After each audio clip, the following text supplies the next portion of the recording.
សួស្តីបងប្អូនទាំងអស់គ្នាបាទថ្ងៃនេះមកដល់ខេត្តកំពង់ឆ្នាំងហើយក៏ឆ្លៀតមកមើលទឹកបឹងឥឡូវគឺខាងក្រោយខ្ញុំនេះគឺទឹកបឹងកំពុងតែឡើងខ្លាំងវាអត់ទាន់ស្រកទេបងប្អូនហើយ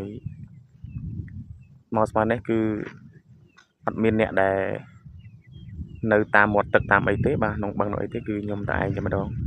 បាទជាមួយនឹងគោចំនួន2ក្បាលតែគោមិនមែនគោរបស់ខ្ញុំទេបងប្អូននេះគឺគោ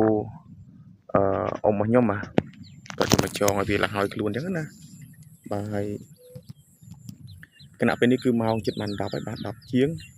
ហើយខ្ញុំមកដើរមើលមាត់បឹងតិចហើយក៏ចិត្តត្រឡប់ទៅផ្ទះវិញដែរអត់បាន live វីដេអូទេដោយសាររោឪអត់ឃើញខ្ញុំជិះរោគាត់ពីកន្លែងដែលធ្លាប់បងសំណាញ់មួយគ្នាប៉ុន្តែរោគាត់ឃើញអញ្ចឹងគឺអត់បាន live វីដេអូចែកជូនបងប្អូនទេបាទជាស្រ័យបងប្អូនបាទហើយម៉ោង3ខ្ញុំត្រឡប់ទៅភ្នំពេញវិញបាទហើយអញ្ចឹងក៏ឆ្លៀតពេលបាទដល់ខេត្តហើយក៏សកន្លែងខ្ញុំមើលគោបងបាទនេះហើយទូកត្រោយបាទនេះទៅកត្រោយបងប្អូនទៅកត្រោយនេះបាទលើលិចហើយបាទទូកត្រោយនេះលិចហើយក្នុងបឹងនោះគឺលឹមបងប្អូនលឹមបងប្អូនបានឃើញបាទលឹមហើយខ្ញុំធ្វើការដើរទៅមុខបន្តិចទៅក្រោយនេះគឺកន្លែងដែលខ្ញុំមើលគោពីមុនបងប្អូនបាទហើយគឺថាត្រីសបោដែរត្រីបាទត្រីគឺសបោមែនទេត្រី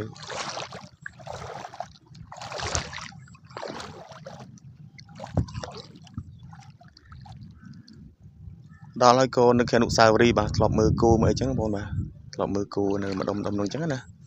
ហើយក៏ប្រឌិតទៅតិចតួចទៅហើយទឹកនៅតែបន្តឡើងបងអត់ទាន់ស្រកទេទឹកបាទឡើងខ្លាំងមែនទែនបាទបងប្អូនមើលក្នុងបឹងបាទឡើងកំពុងបើយើងមើលទៅឃើញកាហេតុគឺវាស្រកហើយតែយើងមើលទៅឃើញវាអត់ទាន់អន់ថយបងប្អូនបាទអញ្ចឹងក៏យើងឃើញថានៅឡើងហើយស្រូវក៏លិចអត់ដែរស្រូវ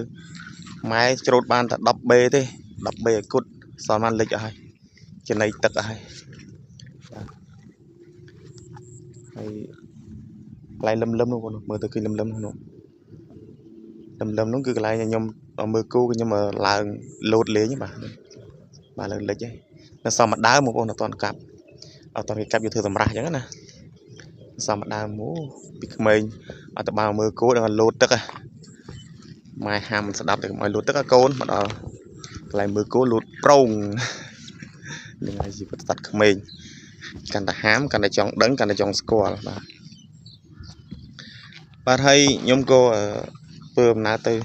កន្លែងម៉ូតូវិញដើម្បីមើលជិះរោឪមកជុំទៀតមើលក៏លោកឃើញបងប្អូនបាទឃើញទេតែជាបានឡាយទេតែបើអត់ឃើញហើយជាអានឡាយបាទ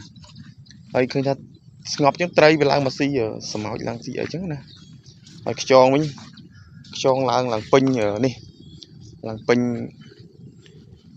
ដីបងប្អូននេះសឹកខ្ជុកនេះខ្យងសឹកខ្យងខ្ញុំអត់ចូលទេពូហូបទៅវាដីតត្រាំវា2 3យប់គឺតែមាត់ត្រីស៊ីសទូចអាស៊ីនុយនេះគោអ៊ំទុកចោលចិត្តទឹកចិត្តមាត់ទឹកដីរបស់គាត់ចឹងណាចូលឥឡូវខ្ញុំមើលជិះរោមើលឪមកបន្តិចទៀតបងប្អូនបើបានឃើញចាំនឹងបានឡាយតែបើអត់ទេតាមហ្នឹងហើយមើលទៅពូខ្ញុំមកដុបម៉ែមកផ្ទះម៉ែគាត់ចង់មកផ្ទះចឹងមកលេងផ្ទះពី3ថ្ងៃថ្ងៃទី24មកយកគាត់ទៅវិញបាទហើយនោះដើមថ្នោតដែលកន្លែងដែលមលុបខ្ញុំមើលគោជើងឆៃបងដើមថ្នោតក្រោយខ្ញុំមិនឃើញទេបងដើមថ្នោត12ដើមទៀតអត់ទាន់កាប់ទេបាទនេះម៉ូតូទុកមាត់ទឹកជិះមកមិញផ្លូវដល់កអញ្ចឹងវីដេអូមានតែប៉ុណ្្នឹងទេបងប្អូនបាទអរគុណច្រើនបាទអត់មានអីជាខ្លឹមសារជាអីល្អមើលទេគឺចង់បង្ហាញទឹកបងប្អូនដល់កន្លែងខ្ញុំមើលគោមកកន្លែងខ្ញុំមើលគោពីក្មេងអញ្ចឹងណាបាទជម្រាបលាបងប្អូនបាយបាយសុខភាពល្អទាំងអស់គ្នាបាទ